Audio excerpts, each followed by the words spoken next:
Hello everyone, I'm ExtraCheesy87 and this is Let's Play Persona 4 Arena Part 41. In the previous video we completed Elizabeth's storyline and brought all the character storylines to a close.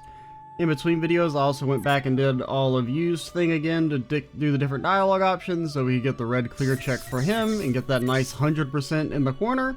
Was it worth it? Oh god no. You basically have to do his entire storyline like 1.5 times because you have to pick all the different dialogue options for the entire story, but then you have to like do the cliffhanger again, and then you get like a little brief scene with Margaret where Margaret shows up and she's like, hello, I'm Margaret, and you say, yeah, I know, we've talked, and then, you know, it's kind of over. But that's what got us our last 1%. You didn't really miss anything, so we can move on to our next thing now. Now I did start this for like 20 seconds and I realized my mic wasn't being recorded by OBS. Our assistance. Is that correct? So I've seen like the first, 30 seconds of this. Very well. In that case, there is nothing more to be said. That Igor's an imposter now? As for your presence here, this room is ordinarily only accessible to those bound by a contract. You are fated to refine your power. You will most definitely require our assistance, eventually. Until we meet again, farewell.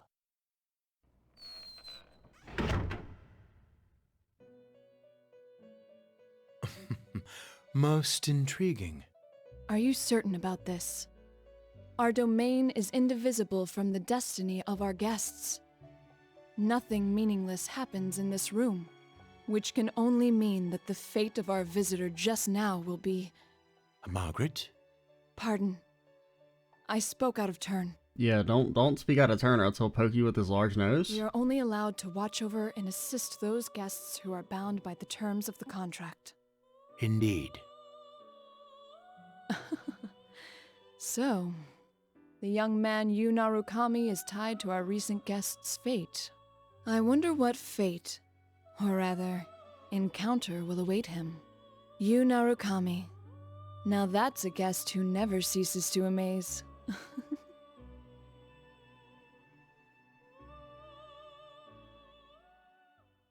Okay.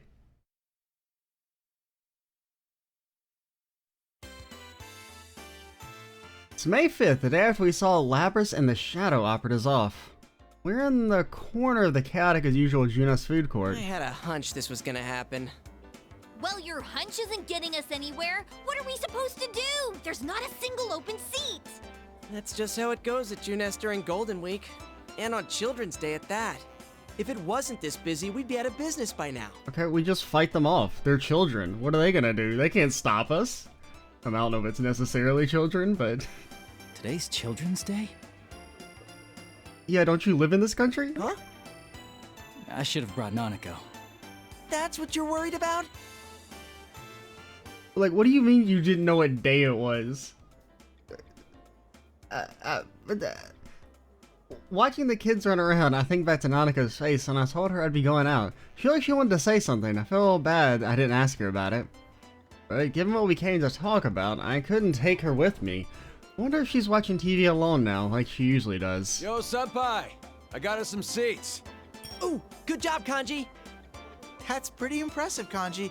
Especially for you. Kanji, why are these children bleeding? No reason. Damn it, Ted! Leave the especially for you part out next time. All right, break it up. No fighting, guys. Let's go, Yukun. Right.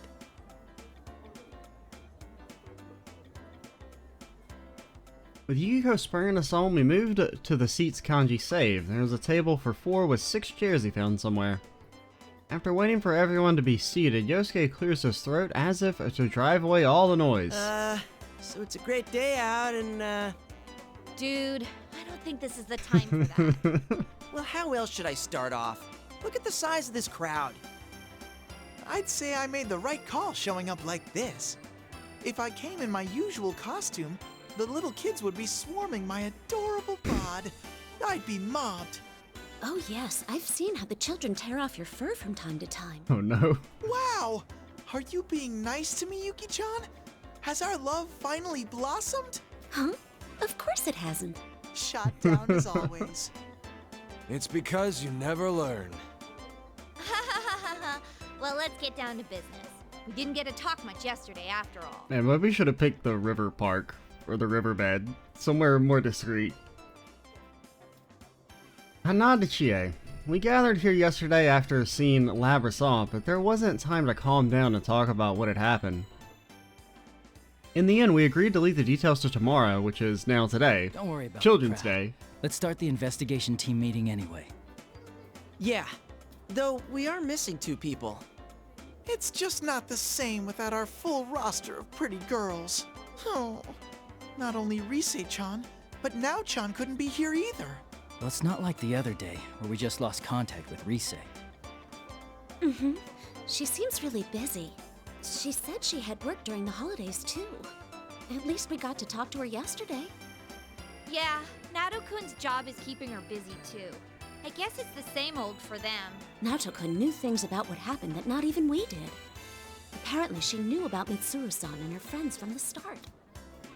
Thanks to her, though, we got some good information. Well then, let's get everyone up to speed on what happened using that info. Yeah, everyone, being me. Yosuke's right. So much has happened these past few days that none of us have a good grasp on it all. We need to sort through what we've learned again. What was it that started it all? Midnight Channel again, I guess. I thought I was dreaming for a good chunk of it, so it's not really hitting me. The Midnight Channel, that TV world we helped to restore peace in, ended up being used by someone else in the Labrys incident.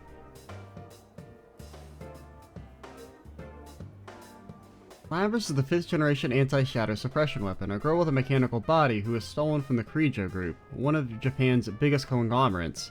Someone threw her into the TV world. But Labrys faced her other suppressed self there, and by accepting it, she looked to her persona. That mostly wrapped things up. However...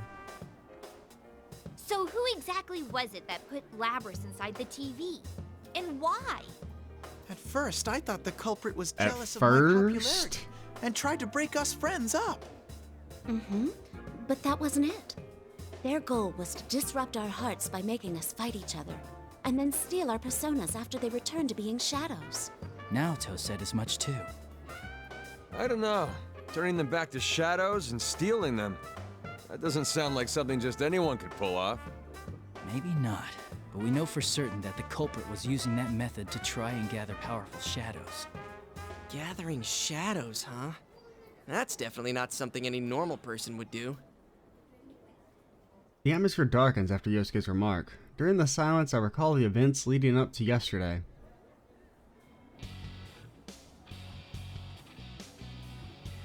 We had once again into the... Yeah, I know, I did this 12 times. We had once again into the TV world to figure out why the Midnight Channel was broadcasting again. What we found there was a strange fighting tournament called the P1 Grand Prix. The heart of it was Labrys. I forgot about that from, that's from Yosuke's, right? Yeah. At the start. Having gone through severe trials as a weapon with a heart, she gave birth to her shadow, a suppressed version of herself, which twisted her dream of wanting to be a normal schoolgirl. It all resulted in the P1 Grand Prix designed to pit people against their friends. After we entered the TV, we got wrapped up in a battle just like Labrys' shadow planned, and we were forced to fight one another. We also met members of a mysterious organization known as the Shadow Operatives, who were in search of Labrys and their leader, Mitsuru Keijo, who's CEO of the Keijo group. It was with their help that we had conquered the tournament. They didn't do anything. They were using the power of personas before we were. It was reassuring in a way to meet people who deal with shadows day in and day out. But the case isn't over yet. We couldn't find out why the culprit put Labrys in the TV to begin with. We don't even know who did it. Mitsuru-san and her people seem to have some idea, but that doesn't mean we can ignore what happened in our town. So we made the decision to investigate the case on our own, too. That reminds me. How are things inside the TV? The thought suddenly crosses my mind, so I asked Teddy. After we settled the first case, the TV world turned into a beautiful place, but it wasn't that way anymore during the P1 Grand Prix. I wonder what happened there after we saved Labrys. Still the same. It should go back to normal eventually, but the P1 Grand Prix had such an effect that it's still noisy there. Oh, but, Huh? But what? Quit mumbling and just spit it out. It's hard to say for sure, but I sense these weird presences. They feel kinda like shadows, but not really. Weird presences? Let's beat him You up. mean there's something strange in there? We never got crowned champion, that's why it won't go away. I don't really know. What could it be? The culprit, maybe? Maybe, but maybe not. We all look at each other after hearing Teddy's evasive answer. If something's in the TV world, it can only be a shadow. Someone besides us who knows about that world, or someone who can use a persona. Huh? How would that make sense? The culprit wasn't a persona user, right? He did say that he used Labrys because he couldn't enter the TV world himself. That's right, the only people who can enter the TV world are persona users. For a normal person to get in, they would have to enter alongside a persona user. If someone who doesn't have a persona falls in, for whatever reason, they're in serious danger. Either the shadow already dwelling there, or their own shadow might end up killing them. So, wouldn't that mean this weird thing Ted's talking about can't be our bad guy? Or maybe the culprit can shove people into a TV even though he's not a persona user. I can understand Kanji's doubts, but unfortunately, we know that they can do that to some degree, right? Because Rise got in there. I can understand Kanji's doubts, but unfortunately, we don't have enough information right now to say either way. Now, I'm guessing it's maybe, because they mentioned, you know, the voice that it's working with someone else. Like, it doesn't really want to, but it kind of has to, which makes it seem like that's a persona user. Which is why they have to work together. Like, they're working together with a normal person, I should say. There's one more thing that bothers me. Or a human, not really a normal person, but... What is it? It's something Naota said. I tell everyone what Naota left me with yesterday. He said that when Mitsuru-san's plane was hijacked as a diversion from Labrys' kidnapping, the hijackers had no memory of their actions. They might have been brainwashed or hypnotized, but either way, it couldn't have been done by a normal person. There's so much we don't know. But no matter what the culprit was trying to do, if he was after us in the TV world, I doubt this case will wrap itself up. I agree. Oh, then does that mean... Too bad for Mitsuru-san, but we're gonna ignore her request not to get involved. When Mitsuru-san and our people left, they told us not to get involved any further with this case, and we told them to shove it. I mean, not really, but we should have. We knew why they said that, of course. They were worried about our safety. Still... So the investigation team's back in business. Yeah, we said that yesterday. Yep. Feel a little bad doing this to Mitsuru-san, but we can't just leave this be. We can fight too. And heck, this is our town, so it's practically our duty to do this. I'm in too. After all, I am Labby-chan's knight. Plus, I can't sit on the sidelines after seeing what this culprit did to my world. It had gotten so peaceful thanks to you guys. I knew they felt this way, but I nod firmly after seeing everyone still in So agreement. it's decided.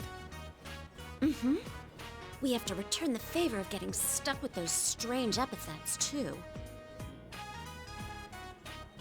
Everyone looks away briefly after hearing this. Those nonsense nicknames that got broadcast during the P1 Grand Prix made no small stir in our daily lives. Although personally... About that makes me so mad. What was that carnivore whose discarded womanhood stuff all about? I could swear people cross the street now when they see me. Really? I was actually pretty impressed. Huh? Is that how you think of me, Yukon? No, that's not what I meant. That reminds me. You seem to like that Sister Complex Kingpin of Steel nickname. Did he? Sensei, have you awakened to a new name? Should I call you Kingpin from now on? Okay, I don't dislike that.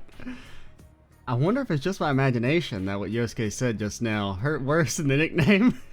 All I meant was that those nicknames weren't that bad. I mean, they varied. Some weren't that bad.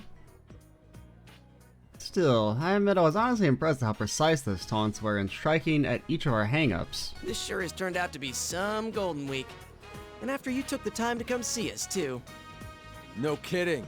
Shit got stirred up the day you came back, like someone planned it that way. Everyone nods at Kanji's words, everyone except Yosuke. Unlike the others, he just shoots me a slightly bleak glance. I know what it means, but I'll let him say it. That actually does still bother me a bit. What do you mean?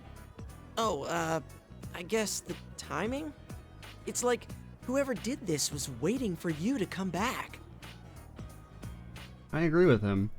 The incident with Lavras happened right when I returned to Inaba for Golden Week. I thought that is kind of weird. You would think it would make sense to do it when he's not here, right? If you're like actually trying to mess with him. It was timed as if whoever set this up was just waiting for me to get back in town. Well, I guess there's no need to think about that now. Oh yeah, where's Marie-chan? Oh yeah, She's she elusive exists as now? always. It looked like she was buying something at Sozai Daikaku the other day. What? Nobody told Emi-chan that Sensei was visiting? Well, like, she didn't like exist at the time, so... Well, it is Marie-chan we're talking about. I'm sure she's noticed that Yukun's back. Marie, she was another one involved in the first case we solved here in Inaba. We helped her regain her lost memories, and she now protects this town as a minor goddess who supports the townspeople here. Huh? Then, why hasn't she shown up? I mean, if she knew that Senpai's back, you'd think she'd be the first to show. Oh no. The weather! You're gonna get smited! Come from all of a sudden. Whoa, look at those insane rain clouds. It's gonna start pouring soon for sure. Yeah, by protect the land, they just mean anytime that she gets mad, torrential downpour. That's when I noticed that the thick crowd of customers here has gotten pretty sparse. As if following the families hurrying back inside, we also get up from our seats. Jeez, the weather report has been way off the mark lately. Oh, sorry, that's mine. Hello? Oh, Kasai-san. We move away from Yukiko a little to give her some space to talk. That reminds me, Labris is a robot, right? Would she rust if she got caught out in the rain?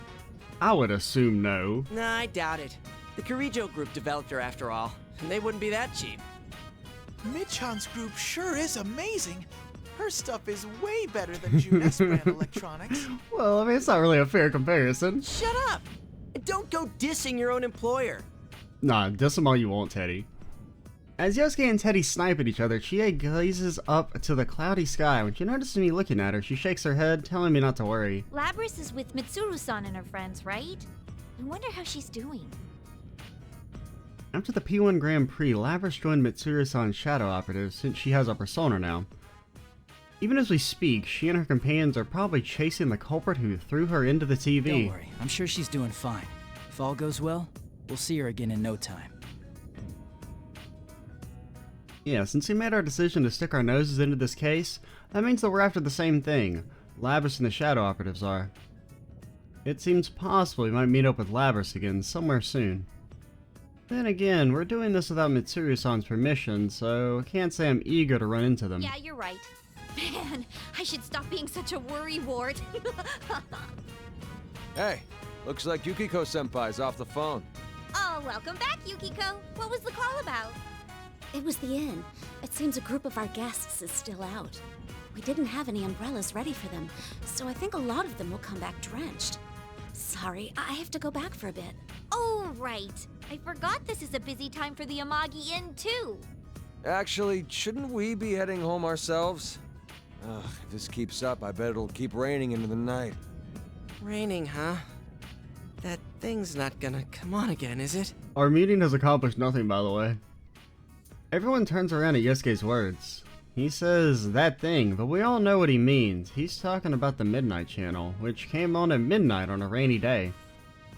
The weather was just like this during the incident with Lavers too. As if to break the silence, we hear another roll of thunder, closer than the one a moment ago. In any case, let's meet up again tomorrow to check up on the TV world. Okay, I'll see you all here tomorrow. And I'll make sure to let Risei-chan know too. I'll call up Naoto-kun. though I don't know yet if she'll be able to make it. Cool deal. Well, see you guys tomorrow. We hastily end the investigation team meeting before it starts raining. As I see Yosuke starting to leave after everyone else, I ask him about the issue he raised earlier. What do you think, Yosuke, about the timing of all of this? Oh, that.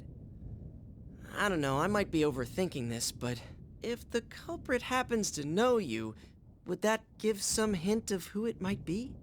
No. It was an understandable question, but I can't help but look askance at him. If the culprit had investigated me, of course he'd know something about me, but not my plan to stay in Inaba during Golden Week. It had to be a person who knows me, plus knew that I was coming here during the break. Is there anyone who'd know all that? Is it possible that it could be Adachi? Adachi-san? Is my dude in prison? This time I'm caught completely off guard, and all I can do is dully repeat the question. Kuro? Oh god, how do you... I don't know if we've ever had to say his first name out loud. Haru Adachi, the man who was arrested in the Midnight Channel murders, he should be in police custody now. Which is ironic, since he used to work for my uncle as a police detective in Inaba Station. We do have quite a history, so obviously he knows about me, and I can't rule out that Dojima-san might have told Adachi-san about my vacation plans. No, it wouldn't be him. He has a persona. Oh, yeah, good point. Sorry, I wasn't trying to weird you out. Yosuke's tone is apologetic and he scratches his head. But really, I should be the one apologizing. I didn't just deny that it could have been Adachi-san because he's a persona user. The real reason is that deep down I trusted what Adachi-san said about abiding by the rules of this world. But if it's not him, then who? The gray clouds filled the sky over our heads, mirroring the confused anxiety we shared.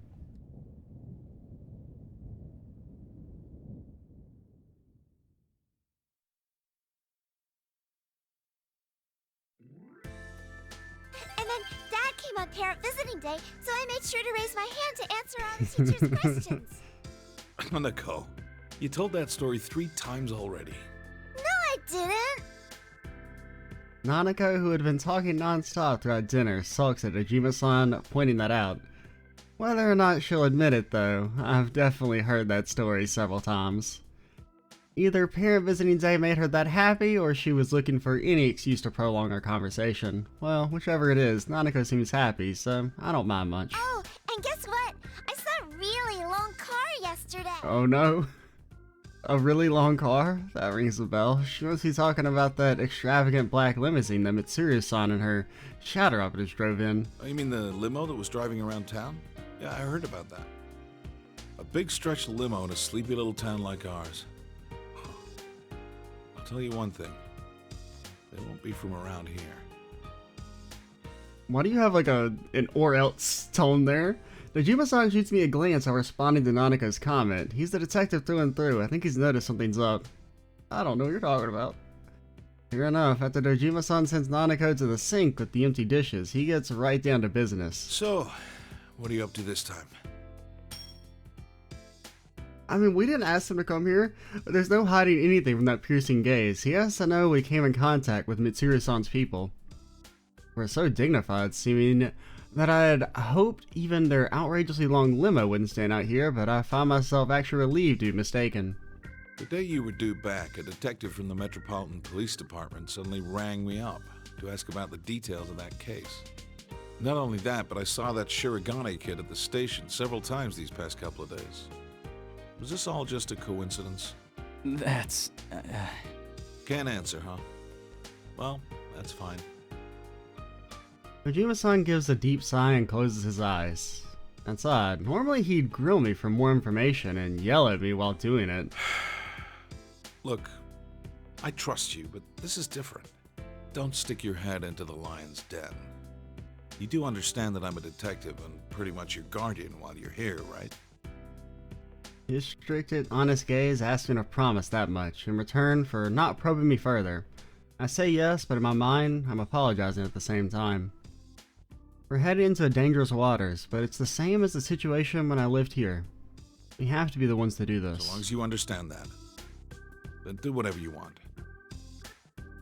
Can't help but smile at seeing Dojima-san look away and sigh. I'm sure that he has a million questions about everything I'm doing, but he's not asking them. Because he trusts me. Hey, you're picking on Big Bro again, Dad. Oh, no, not at all. We were just talking. Really, Big Bro? Yeah, there's nothing to worry about. Yeah, there's no fighting. I'll always be on your side, okay?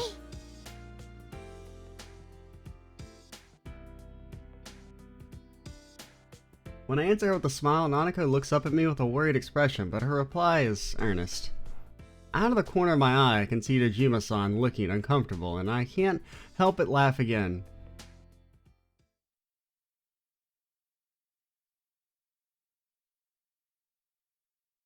When I return to my room, I can hear the faint rumble of thunder in the distance. The rain that was pouring down this evening has already stopped. If the pattern holds, the Midnight Channel should stay quiet as long as it's not raining. Realizing that raises some complex feelings in me. I have to go back home tomorrow. And as much as I hope nothing happens, I want to resolve this mystery while I'm still here.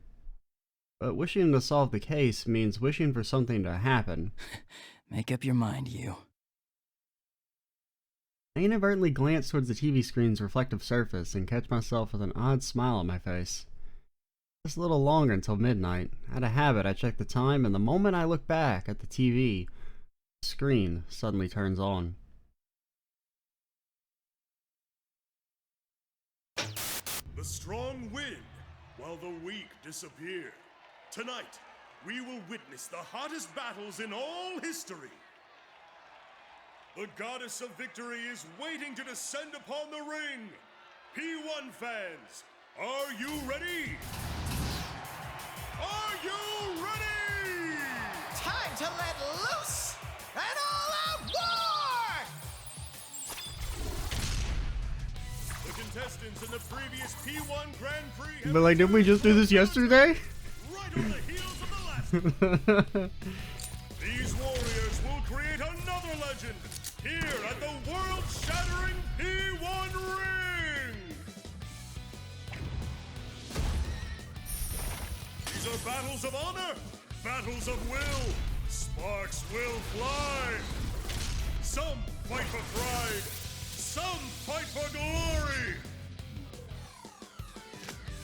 Will this be decided by pure muscle, or will a battle of wits determine the outcome?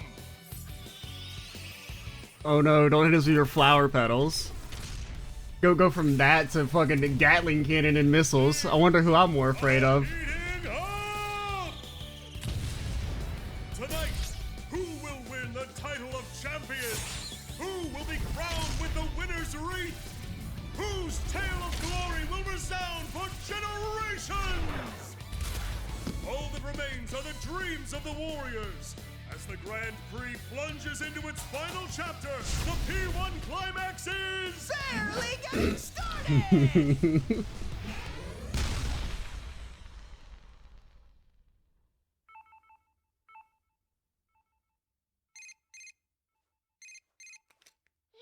Did you see that? What the hell? Hello? Hey! I was gonna like talk to us directly. I know it's just a blackout. I thought maybe the TV was gonna have like a message pop up or something. Oh! Oh, it's Junpei. What's going on here? That's pretty. Seems like classic Junpei. What in the world? The town! A red fog? Oh yeah, kind of like a big tower. What the? Yoo-hoo! All you P1 crazies out there, sorry about the long wait. TV shows a familiar classroom. If I remember right, that's the announcement room at the school Labrys created inside the TV world during the P1 Grand Prix. I like how you act like you're remembering something from a long time ago when it was canonically, like, you know, less than 48 hours ago. Standing in the announcement room is General Teddy, actually just his head chortling away. The P1-Climax! It's the end of the world! One-on-one deathmatch that's worthy of the name Climax! And best of all, if you don't win the one-on-one tournament to the finish within the hour, the world will end! No punches pulled this time! I'll make myself clear so that no one misunderstands. This will not be taking place within the TV world. I mean, that does beg the question of if you could end the damn world, why you need the shadows in the first place? It will, in fact, take place in the reality which you occupy. Enjoy it while you can. Alrighty then, time to show off how that special stage is going.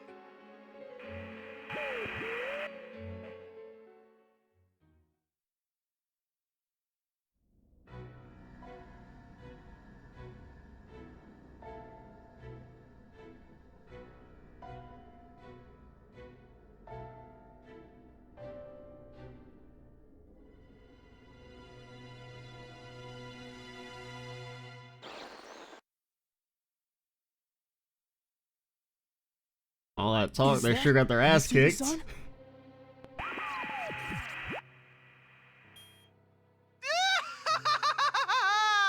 What will be the fate of our captured queen and her loyal minions? Then again, if we don't have a champion, everyone's a goner anyway. So she'll be in good company. Best of luck to all of you. The display cuts off abruptly and the TV becomes a silent box. Realizing that a strange red light is filling the once dark room, I dash towards the window. The town outside is covered in an eerie red fog. What is that? Street lights are off and I don't sense anyone's presence, that hazy light illuminating the town. It's the red fog? Seeing the town in such an obviously abnormal state snaps me back to my senses, and I quickly look back into my room. Nanako! Dojima-san! No one answers. I rush down the stairs and check all the rooms, but no matter how hard I look, the two who live here are nowhere to be found. What in the world is going on here? The P1-Climax? Are Mitsuru-san and her people really captives? And worst of all, this isn't the TV world. Is it really still the real world? If so, what's happened to the townspeople? A wave of confusion and fear crashes over me as I sort through the information at hand. My cell phone won't even turn on, like it's suddenly broken. It's happening again. Junes Food Court. That's right. Whenever we had a case, that's where we'd always gather. Yosuke, Chi, and Yukiko have noticed this too, then they'll definitely be headed there. Teddy should be with Yosuke, so there's no need to worry about him. Kanji, though, he might have headed straight into the TV. Chuckled to myself at the thought, a rare moment of humor in this looming crisis. I know where I need to be, so I quickly prepare myself. Whenever we needed to fight, I was always clad in my Yasagami High uniform. Think I'll be wearing it again so soon. With a sense of trepidation that I opened the front door.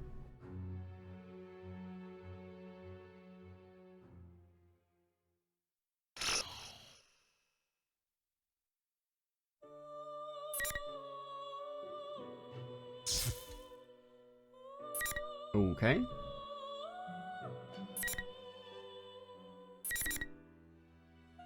Well, so Rize or Naoto?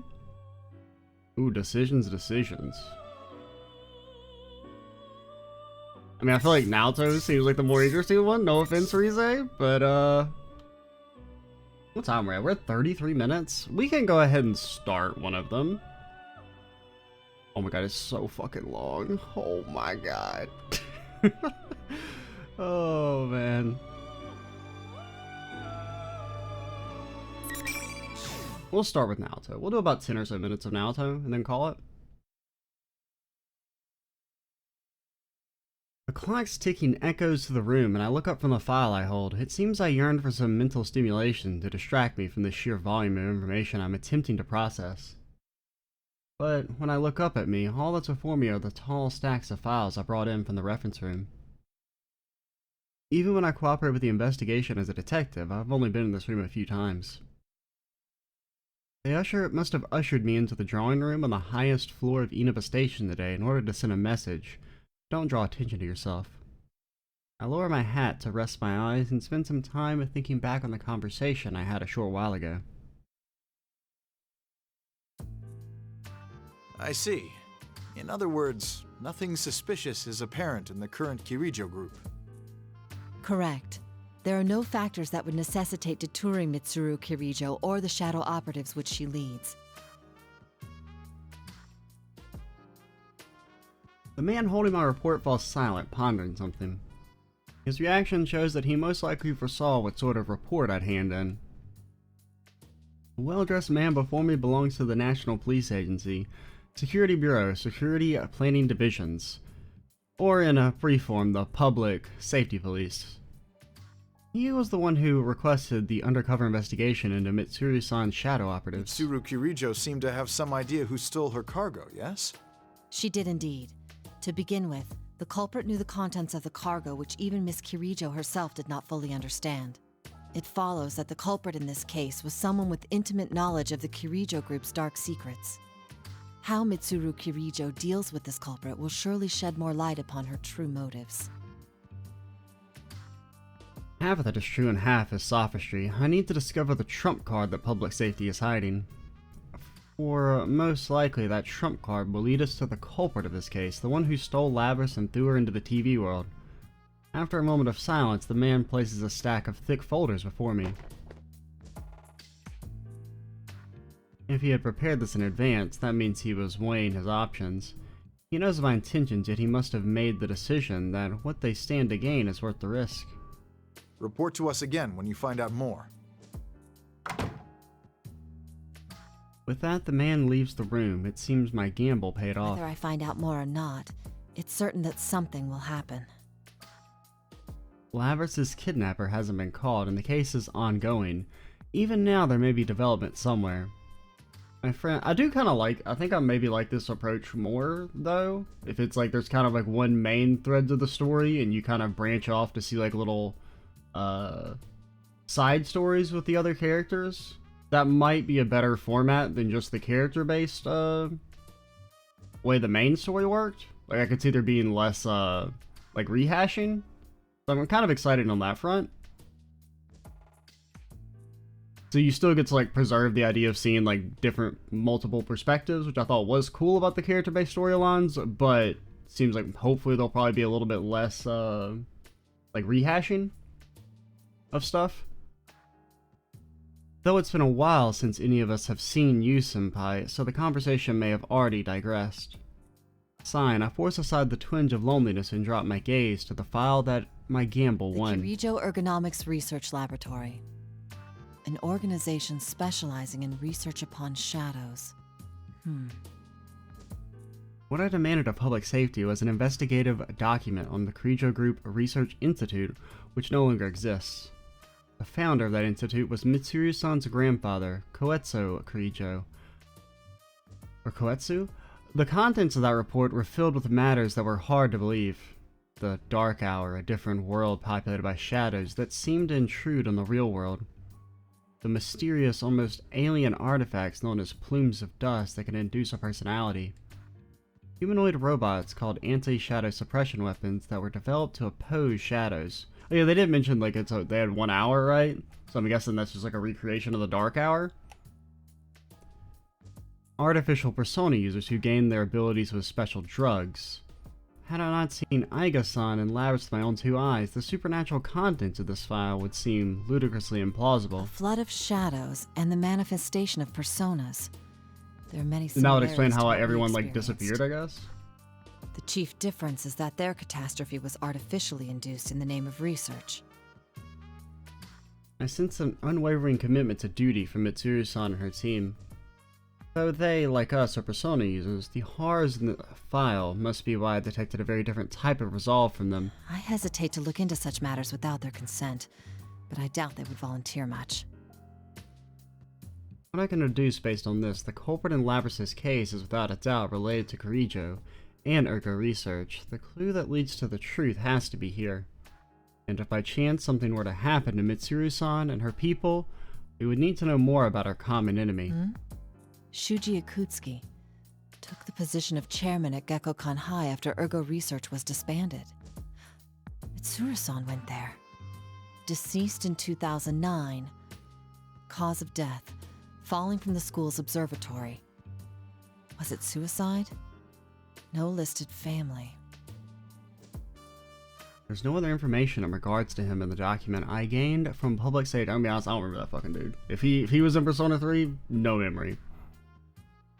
The simplicity of the section in regards to this Shuji Yakutsuki and an obviously important person oddly left an impression on me.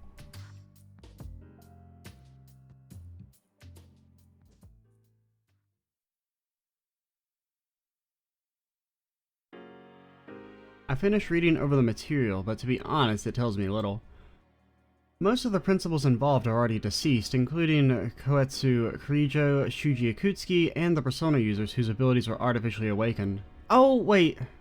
Was he the dude? Wait, was he a principal? Like, you know, your, like, sponsor or whatever at the start of Persona 3 who's, like, evil? Yeah, I kind of vaguely remember him. Took position as chairman at GeckoCon. I don't remember. Was he a chairman? But yeah, because he's like you the initial kind of like leader. Yeah, I'd forgotten. I hadn't really forgotten about that stuff, but I'd forgotten about that character. Yeah. That's kind of cool. I finished reading the material, but honestly, it tells me little. Okay, we already read that. Still, I do learn something. The culprit's objective in Labrys's case had similarities to the purpose of ergo research. To deliberately gather shadows in order to fuse them together. If that was the objective, wouldn't the TV world have made an ideal place for a test run? It may be best if I check inside of the TV world once more. When I opened my cell phone to share my findings, scant though they may be, I noticed the hour is late. It's almost the next day. It's a bit late to call them. Which reminds me, I think I heard thunder earlier. Could it have rained? That word, rained, gives me pause. During the incident with Labrys, the Midnight Channel was broadcasting again. If her case is truly ongoing, does that mean it could come on tonight? A bad feeling crosses my mind. A call at this hour? From an unknown number. Hello. And that's how you know this game's like 10 years old. No one would ever answer a phone call from an unknown number. Nowadays, you're like, oh yeah, it's a fucking someone trying to steal my identity. Nope. I got through. Miss Detective? Wait, no. Naoto-kun, right? That voice. Is that you, Labrys? What's the matter? Listen up, because we got a big problem. Mitsuru-san and the others were on their way to Inaba, but they've gone missing. Missing? Also, there's no way you better hear them like on a regular cell phone if they're in a freaking helicopter. Absolutely not. Those things are so loud. So we were gonna go look for them, but these weird guys came barging into the Shadow Operatives lab. I'm the only one who got out. Shadow Operatives research lab was attacked? Could it be the enemy? No, that's not it. This is most likely... Labrys, calm down. Can you describe anything unique about the people who invaded your headquarters? Unique? They came in a big group. They wore suits. They showed this paper-looking thing, and they said something about an investigation. Just as I thought, public safety. I had my suspicions, but there can be no mistake. Though the Kirijo group and public safety are formally in cooperation, public safety privately has a low opinion of the Shadow Operatives. Hence, their request that I perform an undercover investigation. They must have found out about Mitsuru-san's disappearance and used it as an opportunity to launch a compulsory investigation. But Mitsuru-san's disappearance, could it really be related to public safety's move? Labrys said a moment ago that Mitsuru-san and her people were headed to Inaba. Why? While I think carefully, sorting through this new information, I asked Labrys for more details. I understand. What's your present situation? I can't go back to the lab, right? Even if I could, I wouldn't know what to do without Mitsuru-san around. But then I found out the Shadow Operatives got these special folks who only get called up in emergencies. I just met up with them a minute ago, and we're about to go look for Mitsuru-san and them. Understood. I'll cooperate as well. I'm sure the others won't say no either. Yeah, We'll they all said they're try called searching something, for Mitsuru-san. the B team. Really? Thanks. Labrys, there's something else I'd like to ask. Why was Mitsuru-san headed for Inaba? If I remember right, they found a weird shadow reading over there, so they were gonna go look into it. A weird shadow reading.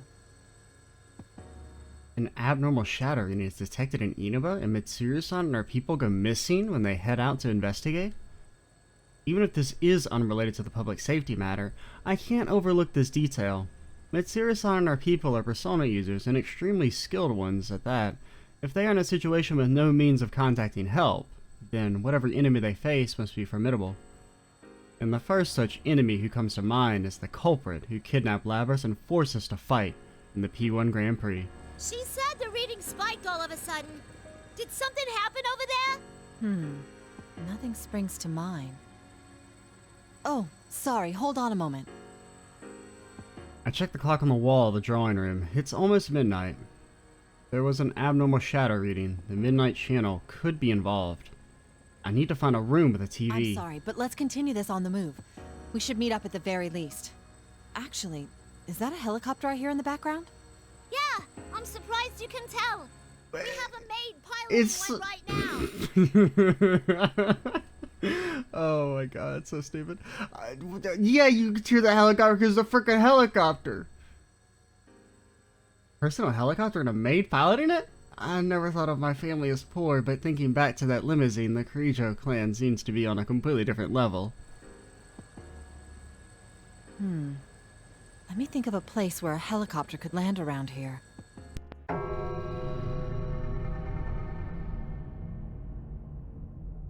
As I continue to talk while walking down the hallway, all the lights suddenly turn off. Alright, we'll go ahead and call it here, and next time we'll see what's going on with Naoto and how she reacts to the Red Hour. I'm Extra Cheesy 87, stay tuned for the next part, and bye guys.